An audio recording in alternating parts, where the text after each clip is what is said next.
Hello students, M के study point में आप लोगों का एक बार फिर से स्वागत है। हम लोग आज धीरे धीरे उत्तर क्षितिज से महादेवी वर्मा द्वारा रचित जो कविता क्लास 9 की है उसकी एमसीक्यू पढ़ने वाले हैं और इससे आप लोगों की परीक्षा में काफ़ी ज़्यादा मदद मिलने वाली है। तो स्टूडेंट्स, ज़्यादा देरी ना करते हुए हम लोग फ़ौरन चलते हैं अपने एमसीक्यू पर। स्टूडेंट, जो लोग हमारे चैनल पर नए हैं वो हमारे चैनल को सब्सक्राइब करें और वीडियो पसंद आया तो लाइक ज़रूर करें। इसी तरह से और भी वीडियो के लिए हमारे चैनल से जुड़े रहें।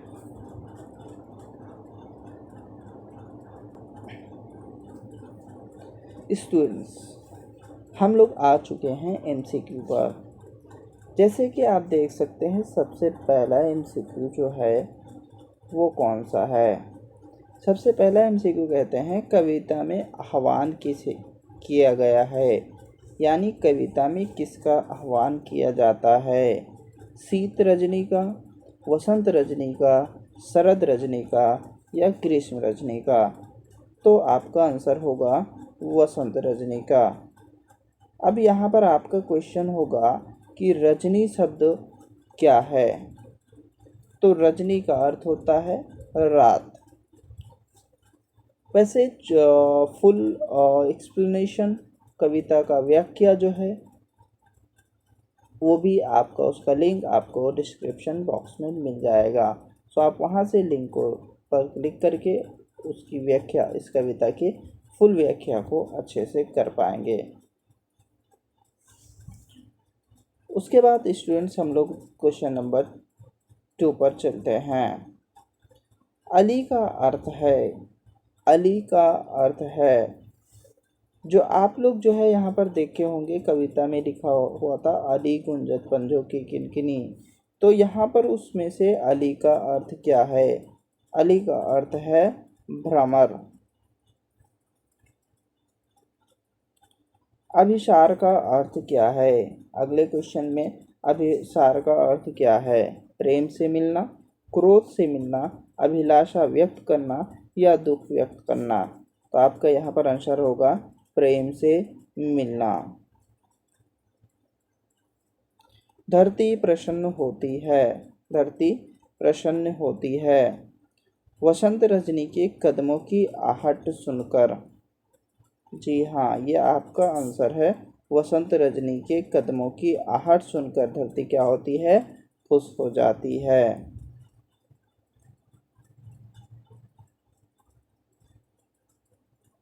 उसके बाद स्टूडेंट्स, क्वेश्चन नंबर 6, इनमें से महादेवी की रचना नहीं है, यानी इनमें से कौन सी ऐसी रचना जो है महादेवी जी की नहीं है। पल्लव, दीपशिखा, यामा या नीरजा। तो पल्लव इनकी ऐसी रचना है जो इन्होंने लिखी ही नहीं है। बाकी यामा, दीपशिखा और नीरजा इन्हीं की रचना है। इसमें महादेवी की के समकालीन नहीं है, इसमें महादेवी के समकालीन नहीं है। प्रसाद, पंत, निराला या हरिओद। आप यहाँ पर हरिओद टिक करेंगे क्योंकि प्रसाद, पंत और निराला महादेवी के समकालीन कवि थे।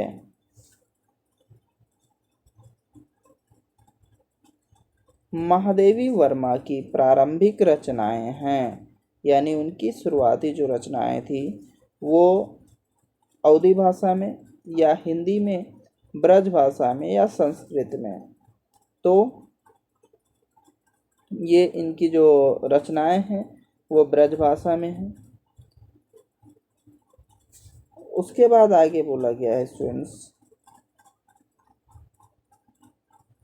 महादेवी वर्मा प्राचार्य थी, यानी काशी महिला विद्यापीठ या फिर प्रयाग महिला विद्यापीठ या विद्या भवन या विद्यापीठ। ठीक है, तो आपका कहाँ के वो प्राचार्य थी, तो प्रयाग महिला विद्यापीठ की वो प्राचार्य थी। उसके बाद क्वेश्चन नंबर 10, महादेवी वर्मा को कहा जाता है भारतीय कोकिला, आधुनिक युग की मीरा और आधुनिक नारी। इसमें से कोई नहीं। आधुनिक युग की मीरा उन्हें कहा जाता है। महादेवी हैं श्रृंगार की कावित्री, करुणा एवं वेदना की कावित्री। महादेवी हैं श्रृंगार की कावित्री, करुणा एवं वेदना की भक्ति भावना की कावित्री या सांस्कृतिक चेतना की कावित्री। तो हम लोग पढ़े थे खा में करुणा एवं वेदना की कावित्री। तो ये है आपका आंसर। क्वेश्चन नंबर 12 देखें तो महादेवी रचनाकार हैं। किसकी रचनाकार हैं? कौन कौन सी चीज़ों की रचना करती हैं? गद्य की, पद्य की, गद्य पद्य दोनों की या गीतों की? तो आप यहाँ पर आंसर करेंगे गद्य पद्य दोनों की। क्षितिज कहते हैं, क्षितिज कहते हैं, क्षितिज किस स्थान को कहते हैं? क्योंकि आपका चैप्टर ही है धीरे धीरे उतर क्षितिज से। तो उद्यांचल को कहते हैं, अस्तांचल को कहते हैं। धरती और आसमान के को, चांद के पार के स्थान को। तो धरती और आसमान के काल्पनिक मिलन स्थान को, यानी जो कल्पना किया गया है उस काल्पनिक जो मिलन स्थान है उसको ही कहा जाता है क्षितिज। इस कविता में आमंत्रित किया गया है, किसको आमंत्रित किया गया है? अर्धनिशा को, संध्या सुंदरी को, रजनीवाला को या वसंत रजनी को? यहाँ पर आमंत्रित किया गया है वसंत रजनी को।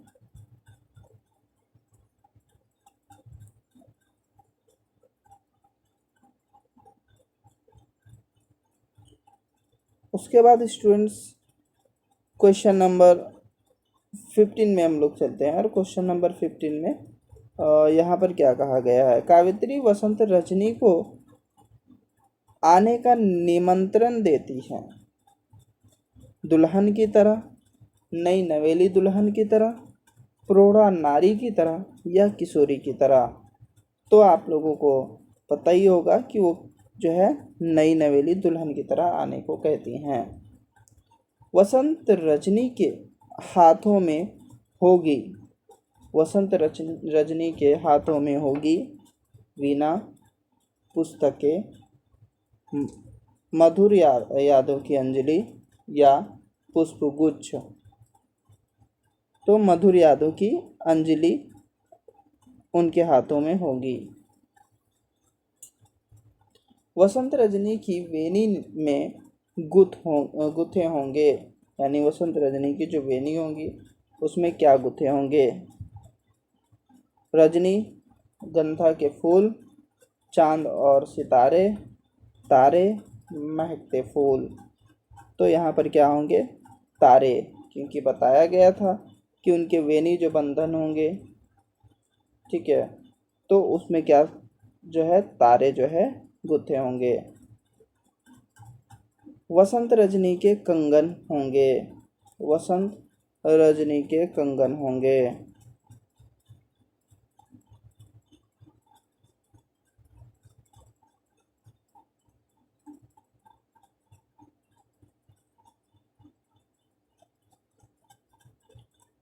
स्वर्ण के, रत्न जड़ित हीरो के और किरणों के कंगन या परिजात फूलों के कंगन? तो यहाँ पर बताया गया था कि जो है किरणों के कंगन, रश्मि वलय अवगुंठन, है ना, जो सूरज की जो किरणें होंगी उस किरणों की जो है वो कंगन पहनकर आएंगे। कावित्री वसंत रजनी से किसकी धारा बहाते हुए आने को कहती हैं? कावित्री वसंत रजनी से किसकी धारा बहाते हुए आने को कहती हैं? पहली शुभ्रता की या शुभ्र जल की या पिघली हुई चांदी की या बरसाती नदी की? तो यहाँ पर क्या होगा? बताया गया था पिघली हुई चांदी की,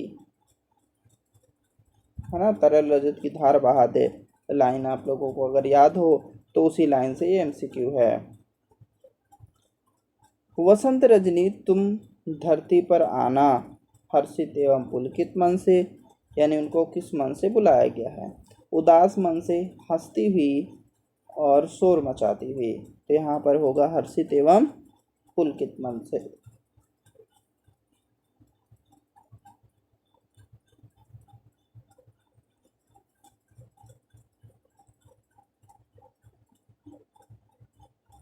स्टूडेंट्स, उसके बाद क्वेश्चन नंबर 21। और क्वेश्चन नंबर 21 में वसंत रजनी से कावित्री ने किसका घूंघट ओढ़कर आने को कहती हैं? फूलों का, रेशमी वस्त्रों का, मधुर मुस्कान का, या श्वेत बादलों का? तो श्वेत बादलों का आंसर होगा। किस अंग से मोती लुटाएगी वसंत रजनी?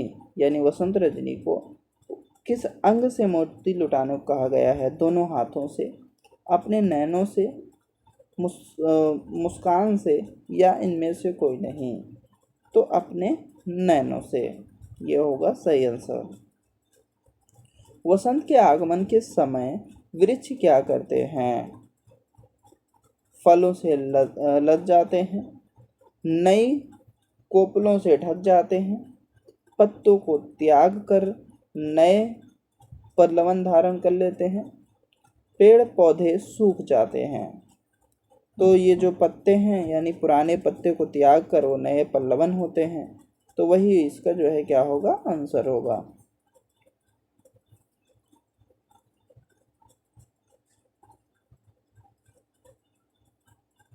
वसंत रजनी किस प्रकार का दुपट्टा ओढ़कर आए धरती पर? यानी कावित्री यहाँ पर किस तरह से दुपट्टा ओढ़कर आने को कहती हैं वसंत रजनी को? रेशम का, चांद सितारे टके वस्त्रों का, मलय समीर का, और झीने वस्त्रों का? तो यहाँ पर मलय समीर का जो है दुपट्टा ओढ़कर आने को कहती हैं, यानी मलय पर्वत की जो हवा है उसका दुपट्टा ओढ़कर। महादेवी के अनुसार वसंत रजनी कैसी लगती है? चांदनी सी, चांदी सी, हीरे सी, या छाया जैसी सांवली? तो महादेवी के अनुसार छाया जैसी सांवली लगती है वसंत रजनी। वसंत रजनी के नुपुरों की ध्वनि कैसी है? वसंत रजनी जो नुपुर पहनी है तो उनकी ध्वनि कैसी है? क्षुद्र घाटियों की आवाज़ की तरह, पायल के झंकार की तरह, पत्तों के मरमर स्वर की तरह, या झरनों की कलकल ध्वनि की तरह? पत्तों की मरमर स्वर की तरह, यानी सूखे जो पत्ते हैं उनकी जो आवाज़ें होती है उनकी आवाज़ों की तरह।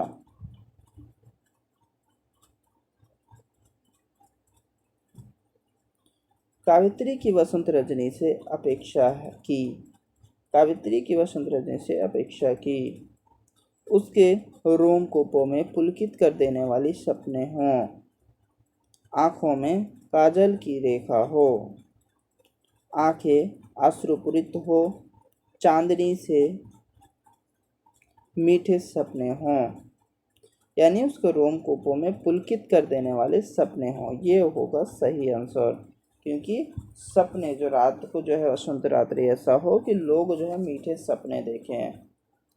कावित्री वसंत रजनी से किस रूप में आने को कहती हैं? प्रिय मिलन का सुअवसर बनकर, सपनों की डोरी बनकर, सुखों की सृष्टि बनकर, या आलसता की नदी बनकर? तो यहाँ पर होगा प्रिय मिलन का शुभ अवसर बनकर। पुष्प कैसे मुखलित हो जाते हैं? मन में मकरंद भरकर, भौरों के पद प्रहार से, वसंत हवा की झोंकों से, या कोयल की कूक से? तो मन में मकरंद भरकर, मन में मकरंद भरकर पुष्प जो है मुखलित हो जाते हैं। स्टूडेंट्स, यहाँ तक पर हमारा वीडियो ख़त्म होता है, और आप लोगों को उम्मीद है वीडियो पसंद आया होगा। पसंद आया तो लाइक करें, शेयर करें, और हमारे चैनल में नए हैं तो सब्सक्राइब ज़रूर करें। और अगर कोई भी डाउट्स हो या किसी भी तरह के आपके क्वेश्चंस हो इससे या फिर किसी भी चैप्टर से, तो आप हमारे कमेंट बॉक्स में कमेंट कर सकते हैं। धन्यवाद।